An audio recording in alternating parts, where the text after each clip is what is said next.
अस्सलाम वालेकुम dear students. आज का हमारा टॉपिक है ब्लड। ब्लड क्या है? ये सर्कुलेटरी सिस्टम का एक पार्ट है, ठीक है। और ये सर्कुलेटरी फ्लूइड के तौर पे काम कर रहा होता है। ये एक मीडियम है जो कि ट्रांसपोर्टेशन में बहुत ही इम्पोर्टेंट रोल प्ले कर रहा होता है। किस चीज़ की ट्रांसपोर्टेशन? न्यूट्रिएंट्स की, गैसेस की, वेस्ट मटेरियल की, हार्मोन्स की, ठीक है। इन सब की ट्रांसपोर्टेशन के लिए ये इम्पोर्टेंट रोल प्ले कर रहा होता है, बॉडी के एक पार्ट से दूसरे पार्ट की तरफ लेके जा रहा होता है, ठीक है। तो ब्लड की अगर कंपोजिशन की बात करें कि ब्लड जो है ये किन चीज़ों से मिलकर बना होता है, तो ये दो चीज़ों से मिलकर बना होता है, प्लाज्मा और सेल्स। प्लाज्मा जो है ये 55% होता है ब्लड में, और सेल्स जो है ये 45% होते हैं। अब सेल जो है इनमें क्या क्या चीजें आएंगी? व्हाइट ब्लड सेल्स होंगे, ठीक है, जिनको ल्यूकोसाइट्स भी बोलते हैं। रेड ब्लड सेल्स होंगे जो कि एरिथ्रोसाइट्स कहलाते हैं, ठीक है। और इसके अलावा प्लेटलेट्स होंगे। इनकी डिटेल हम नेक्स्ट लेक्चर में डिस्कस करेंगे। 1/12 जो बॉडी का वेट है ये ब्लड जो है वो बना रहा होता है, ठीक है। कितना वेट? 1/12, ठीक है। अब प्लाज्मा जो है, अगर हम इसकी कंपोजिशन देखें तो प्लाज्मा में वाटर की परसेंटेज बहुत ज़्यादा होती है, ठीक है। वाटर जो है वो प्लाज्मा में 90% होता है, ठीक है। और बाकी 10% इसमें क्या होता है? बाकी 10% इसमें प्रोटीन्स होती हैं, साल्ट होते हैं, आयंस होते हैं, हार्मोन्स होती हैं, गैसेस होती हैं, ठीक है।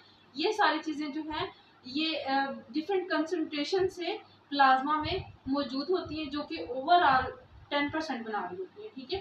क्या क्या चीज़ें होंगी? इनऑर्गेनिक आयंस होंगे, प्लाज्मा प्रोटीन्स होंगी, ऑर्गेनिक न्यूट्रिएंट्स होंगे, नाइट्रोजनस वेस्ट, हार्मोन्स, गैसेस, ये सारी चीज़ें होंगी, ठीक है। और ये कितना बना रहे होंगे ये सारी चीज़ें? 10%, ठीक है।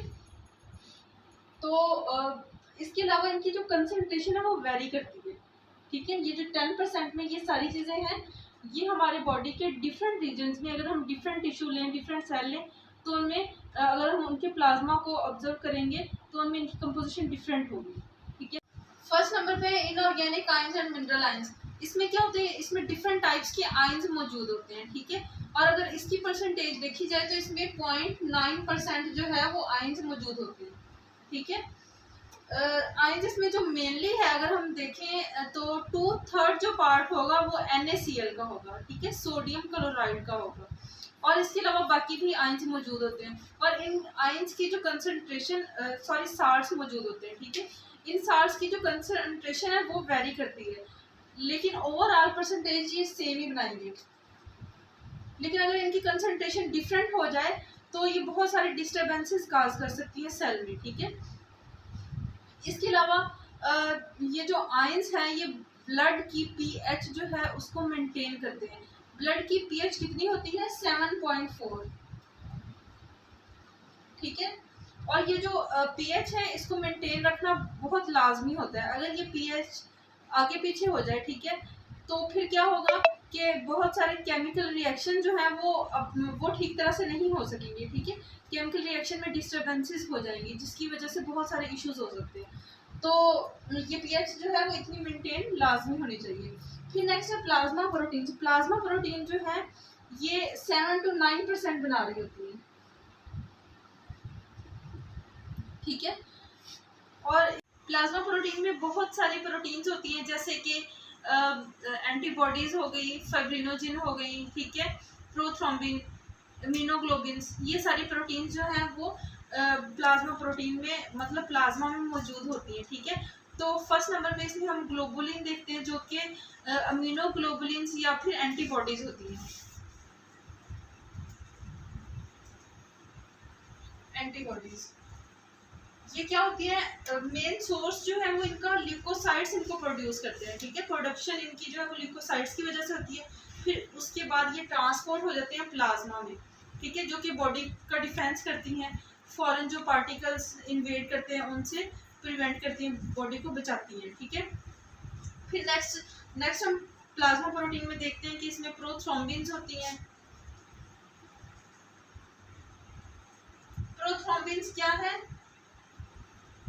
ये कैटलिस्ट के तौर पे काम करती हैं और ब्लड क्लॉटिंग में हेल्प करती हैं, ठीक है, ब्लड को क्लॉट होने में हेल्प करती है। इसके अलावा फिब्रिनोजिन्स है इसमें। फिब्रिनोजिन का फंक्शन क्या है कि ये भी ब्लड को क्लॉटिंग में हेल्प कर रही होती है, ठीक है। इसके अलावा इम्यूनोग्लोबिन्स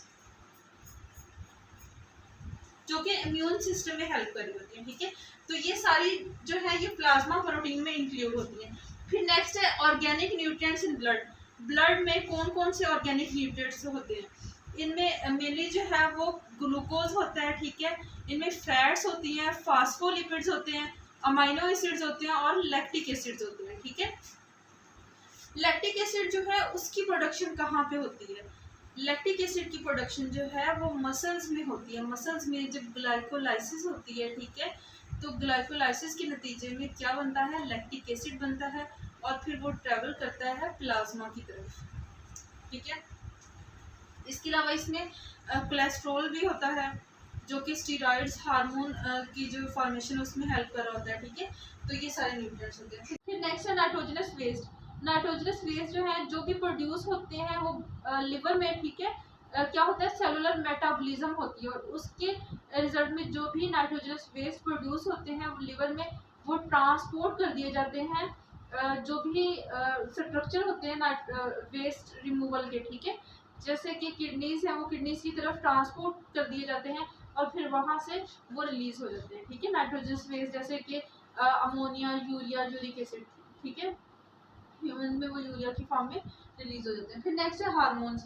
तो डिफरेंट टाइप्स के हार्मोन्स भी प्लाज्मा में इंक्लूड होते हैं, ठीक है, जो कि बॉडी के डिफरेंट पार्ट्स की तरफ मूव करते हैं बॉडी की नीड्स के अकॉर्डिंग।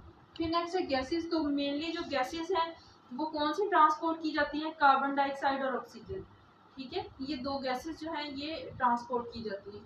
तो ये था आज का लेक्चर जिसमें मैंने आपको प्लाज्मा जो है उसके बारे में डिटेल से बताया। अगर कोई क्वेश्चन हो तो आप कमेंट सेक्शन में पूछ सकते हैं। Thank you.